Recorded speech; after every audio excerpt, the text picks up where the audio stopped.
So this is just a quick video on how to access my virtual classroom. From here on out, we'll be accessing Blackboard Collaborate Ultra through Blackboard itself.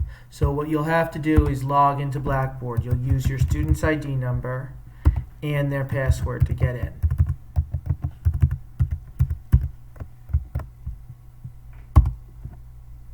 Once you're in, you go to Courses up here at the top. And then you look for, under My Courses, you look for LCES, Mr. Roth's Classroom 2019 through 2020. Click on that, and then that will take you to my Blackboard page. From there, look on the left-hand side on the blue tabs for Live Sessions. Click on Live Sessions, and that will take you to my Blackboard Collaborate Ultra page. And then look at, you click on here, Mr. Roth's office hours, and then click on the date. Tomorrow's will be April 27th.